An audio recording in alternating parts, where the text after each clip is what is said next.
ರಾಮ ಒಬ್ಬ ಅಯೋಗ್ಯ ಹೇಡಿ ಅಂತ. ಅದು ಅಯೋಗ್ಯ ಹೇಡಿ ಅಲ್ಲ, ಅಯೋಧ್ಯೆ ಮತ್ತು ಹೇಗೆ ಅಂತ ಬರ್ಬೇಕಿತ್ತು.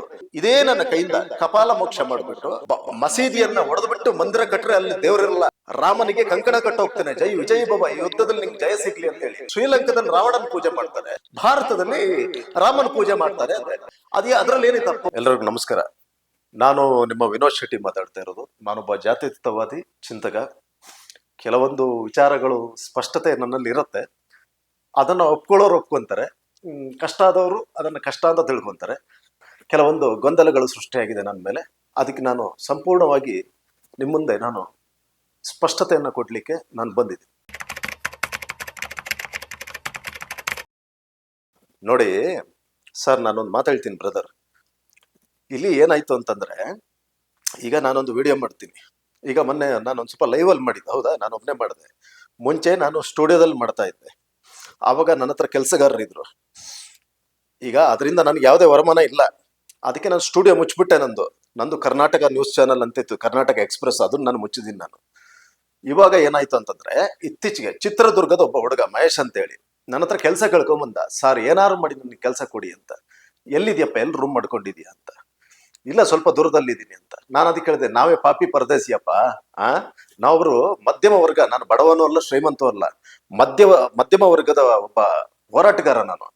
ನಾವೇ ಹೇಳ್ತಾ ಇರೋದು, ಈಗ ನಾವಿರೋ ಮನೆನೇ ಮಾರುವಂತ ಪರಿಸ್ಥಿತಿಗೆ ಬಂದಿದೀವಿ. ನಾವೇ ಪಾಪಿ ಪರದೇಸಿಗಳಾಗಿದೀವಿ, ನಮಗೆಲ್ಲ ಸಹಾಯ ಮಾಡ್ಲಿಕ್ಕೆ ಆಗಲ್ಲ ಅಂತ. ಆತ ಹೇಳ್ದ, ಸರ್ ಏನಾರು ನನ್ನ ಖರ್ಚಿಗೆ ಏನಾರು ಕೊಡಿ ಸರ್, ರೂಮಿನ ಖರ್ಚು ನಂದು ಏನಿಲ್ಲ. ಸುಮಾರು ಆತನನ್ನ ನಾನೊಂದು 8 ದಿವಸ ಕೆಲಸ ಇಟ್ಕೊಂಡೆ. ಅವನಿಗೆ ನಾನು ವಿಡಿಯೋ ಆದ ನಂತರ ಒಂದು ಟೈಟಲ್ ಅನ್ನು ನಾನು ಹೇಳೋದೆ. ನಾನು ಹೇಳಿದ್ದು, ಶ್ರೀರಾಮ ದೇವರಲ್ಲ, ಆತ ಒಬ್ಬ ದೇವತಾ ಮನುಷ್ಯ, ಸಾಮಾನ್ಯ ಮನುಷ್ಯ. ಅವನ ದೇವತಾ ಗುಣದಿಂದ ಇವತ್ತು ಏನು ಅವನನ್ನ ಪೂಜೆ ಮಾಡ್ತಾ ಇದ್ದಾರೆ ಅಂತ. ಅಲ್ಲಿ ನಾನು ಮತ್ತೆ ಇನ್ನೊಂದು ಮುಂದೆ ಟೈಟಲ್ ಹೇಗೆ ಕೊಡ್ತೀನಿ ಅಂತಂದ್ರೆ, ಅಯೋಧ್ಯೆ ಮತ್ತು ಹೇಗೆ ಅಂತೇಳಿ. ಇದು ಏನಾಗತ್ತೆ ಗೊತ್ತಾ, ಇಲ್ಲಿ ನೀವು ಸಿಸ್ಟಮ್ ಆಗಿರ್ಬೋದು ಅಥವಾ ಈ ಮೊಬೈಲ್ ಅಲ್ಲಿ ನೀವು ಕನ್ನಡ ಟೈಪ್ ಮಾಡ್ಬೇಕಾದ್ರೆ ಹಿಂದೆ ನೀವು ಸಾವಿರಾರು ಸರಿ ಒಂದು ಪದಗಳನ್ನು ಹೊಡೆದ್ರೆ ಅಲ್ಲಿ ಏನೋ ಒಂದು ಅಯೋಧ್ಯೆ ಅಂತ ಹೊಡಿಬೇಕಾದ್ರೆ ಏನಾಯ್ತು, ಅಲ್ಲಿ ಅಯೋಗ್ಯ ಅಂತ ಬಂತು. ಮತ್ತು ಆದ್ಮೇಲೆ ಹೇಗೆ ಅಂತ ಬರ್ಬೇಕಾದ್ರೆ ಅಲ್ಲಿ ಹೇಳಿ ಅಂತ ಬಂತು. ಒಂದ್ ಸ್ವಲ್ಪ ದಡ್ಡ ಇವನು ಹೊಡೆದಾಯ್ತು. ನನಗೆ ಗೊತ್ತಿಲ್ಲ, ನಾನು ಆ ವಿಡಿಯೋನೇ ನಾನು ಅವತ್ತು ನೋಡಿಲ್ಲ. ಬೆಳಿಗ್ಗೆ ತುಂಬಾ ಜನ ಫೋನ್ ಮಾಡಿದ್ರು. ಬೆಳಿಗ್ಗೆ ಅಪ್ರಾಕ್ಸಿಮೇಟ್ಲಿ ಒಂದು ನನ್ಗೆ ಗೊತ್ತಿದ್ದಂಗೆ ಪರಿಪೂರ್ಣವಾಗಿ ಒಂದು 800 ಮಿಸ್ ಕಾಲ್ ಬಂತು. ನನಗೆ ಯಾರು ಬೈದಿಲ್ಲ ಆ ದಿವಸ. ಏನಂತ ಅಂದ್ರು ಅಂದ್ರೆ, ಸರ್ ನೀವು ಮಾತಾಡಿದ ವಿಚಾರಧಾರೆಗಳು ಚೆನ್ನಾಗಿದೆ, ರಾಮನಿಗೆ ಅಯೋಗ್ಯ ಹೇಳಿ ಅಂತ ಹೆಂಗ್ ಬೈದ್ರಿ ಸರ್ ನೀವು ಅಂತ. ನಾನು ಅದಕ್ಕೆ ಹೇಳಿದೆ, ಆ ವಿಡಿಯೋದಲ್ಲಿ ನಾನು ಆತರ ಹೇಳಲೇ ಇಲ್ಲಲ್ಲ, ದಯವಿಟ್ಟು ನಿಮ್ಮ ಪೇಜ್ ಅನ್ನು ತೆಗೆದು ನೋಡಿ, ಅಲ್ಲಿ ಅಯೋಗ್ಯ ಹೇಳಿ ಅಂತ ಹಾಕಿದೀರಾ ಅಂದ್ರು. ನಾನ್ ನೋಡ್ಬೇಕಾದ್ರೆ ಹೌದು, ಇತ್ತದ್ರಲ್ಲಿ ರಾಮ ಒಬ್ಬ ಅಯೋಗ್ಯ ಹೇಳಿ ಅಂತ. ಅದು ಅಯೋಗ್ಯ ಹೇಳಿ ಅಲ್ಲ, ಅಯೋಧ್ಯೆ ಮತ್ತು ಹೇಗೆ ಅಂತ ಬರ್ಬೇಕಿತ್ತು. ಈ ಹುಡುಗನ ನಾನು ಕರೆಸಿ ಇದೇ ನನ್ನ ಕೈಯಿಂದ ಕಪಾಲ ಮೋಕ್ಷ ಮಾಡಿಬಿಟ್ಟು ಅವನಿಗೆ 8 ದಿವಸದ ಸಂಬಳನ ನಾನು ಕೊಟ್ಬಿಟ್ಟು ಕಳಿಸ್ದೆ. ನೋಡಪ್ಪ, ಇದೆಲ್ಲ ಧರ್ಮಕ್ಕೆ ಸಂಬಂಧಪಟ್ಟಿದ ವಿಚಾರ. ಧರ್ಮದ ವಿಚಾರದಲ್ಲಿ ನಾವು ಸಿಕ್ಕಿ ಹಾಕೊಳ್ಳುವುದು ತರವಲ್ಲ. ನೋಡು, ನಿನ್ನ ಸ್ವಾರ್ಥಕ್ಕೋಸ್ಕರ, ನಿನ್ನ ಬೇಜವಾಬ್ದಾರಿಯಿಂದ ನನ್ನ ಹೆಸರು ಕೆಡಿಸ್ದಿಯಲ್ಲ. ಅಯೋಗ್ಯ ಹೇಳಿ ಅಂತ ನಾನು ಹೇಳಲಿಲ್ಲ. ನಾನು ಹೇಳಿದ್ದು, ಒಂದು ಮಸೀದಿಯನ್ನ ಒಡೆದ್ಬಿಟ್ಟು ಮಂದಿರ ಕಟ್ರೆ ಅಲ್ಲಿ ದೇವರಿರಲ್ಲ, ಅಥವಾ ಒಂದು ಮಂದಿರವನ್ನ ಒಡೆದ್ಬಿಟ್ಟು ಮಸೀದಿ ಕಟ್ಟಿದ್ರೆ ಅಲ್ಲಿ ದೇವರಿರಲ್ಲ. ರಾಮನು ಒಳ್ಳೆ ಗುಣಗಳಿಂದ ದೇವರಾದ, ಅದಕ್ಕೆ ಭಾರತದಲ್ಲಿ ಪೂಜೆ ಮಾಡ್ತಾರೆ. ರಾವಣನು ರಾಕ್ಷಸ ಕುಲದಲ್ಲಿ ಹುಟ್ಟಿದ್ದ, ಆದ್ರೆ ಹಿಂದಿನ ಜನ ಶಾಪ, ಆದ್ರೆ ಅವನಲ್ಲೂ ಒಳ್ಳೆ ಗುಣಗಳಿತ್ತು.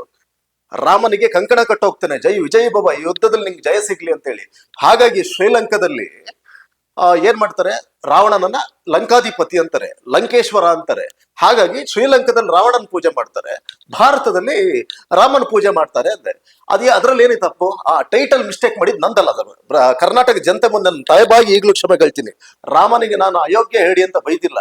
ಅದು ಏನೋ ಒಂದು ಮಿಸ್ಟೇಕ್ ಆಯ್ತು, ಅದನ್ನೇ ಸಡನ್ ನ್ಯೂಸ್ ಚಾನಲ್ ಅವರು ನ್ಯೂಸ್ ಮಾಡ್ಬಿಟ್ರು. ಅಯೋಗ್ಯ ಹೇಳಿ ಅಂತ ನಾನು ಉಸಿರಿರೋರ್ಗೆ ನಾನು ಬೈಯೋದಿಲ್ಲ. ಪ್ರಚಾರಕ್ಕಲ್ಲ. ನೋಡಿ, ನಾನೊಂದು ಮಾತು ಹೇಳಕ್ಕೆ ಇಷ್ಟಪಡ್ತೀನಿ. ನಾನು ಇದರಲ್ಲಿ ಪ್ರಚಾರ, ಕಾಂಟ್ರವರ್ಸಿ ಇನ್ನೊಂದು ಮಾಡೋದ್ರಿಂದ ಅದರಲ್ಲಿ ₹1 ಹೊಟ್ಟೆ ತುಂಬಲ್ಲ. ಅರ್ಥ ಆಯ್ತಲ್ವಾ? ನಮ್ಮ ಕೆಲಸ ನಾವು ಮಾಡಲೇಬೇಕು. ಆದರೆ ನಾನೊಬ್ಬ ಹುಟ್ಟು ಹೋರಾಟಗಾರ. ಇವತ್ತು ನನಗೆ ವಯಸ್ಸು 36. ನನ್ನ ಕಾಲೇಜು ವಯಸ್ಸು, ನಾನು ಕಾಲೇಜ್ ಹೋಗ್ಬೇಕಾದ್ರೆ ನನಗೆ 16ರಿಂದ 17 ವರ್ಷ ಇರ್ಬೋದು. ಸತ್ಯ, ಅನ್ಯಾಯ, ಅಧರ್ಮ, ಅನೀತಿ ಎಲ್ಲಿ ಕಾಣುತ್ತೋ ಅಲ್ಲಿ ನನ್ನ ಧ್ವನಿ ಇರುತ್ತೆ.